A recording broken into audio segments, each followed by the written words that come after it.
Hi dear, pwede po bang naka-eyeglasses kapag mag-a-apply? Malabo po kasi mata ko. Yes dear, pwede ang naka-eyeglasses. Naka-eyeglasses nga ako nung in-interview. Kaya sa mga naka-eyeglasses dyan, shoutout sa inyo, mag-apply na rin kayo sa Japan. Naalala ko dati, nag-apply ako sa Taiwan, na-reject ako kasi naka-eyeglasses ako, tapos nagulat ako, pwede pala sa Japan. Kahit nung nag-apply pa lang ako, naka-eyeglasses na ako, tapos pati na rin nung interview. Actually, hindi lang ako yung naka-eyeglasses dito sa amin sa company. Kasi kahit naman malabo yung mata mo, as long as meron kang eyeglasses, pwede yun. Kahit nga yung mga bago naming trainee na dumating dito, may mga naka-eyeglasses din sa kanila.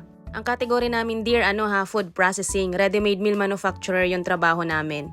Tapos meron din akong mga kaibigan sa electronics na category, meron din sa kanilang mga naka-eyeglasses. Kaya naman, kung malabo yung mata mo, wag mo sanang hayaang mahadlangan nito yung pangarap mong makapag-Japan. Tandaan mo, marami pa rin tayong mga opportunity na mga malalabo ang mata. Kung makachamba ka ng agency na hindi pwede yung malabo ang mata, maghanap ka ng iba, meron at meron talagang tatanggap sa mga malalabo ang mata. Yun lang dear, apply ka na. Salamat sa panonood!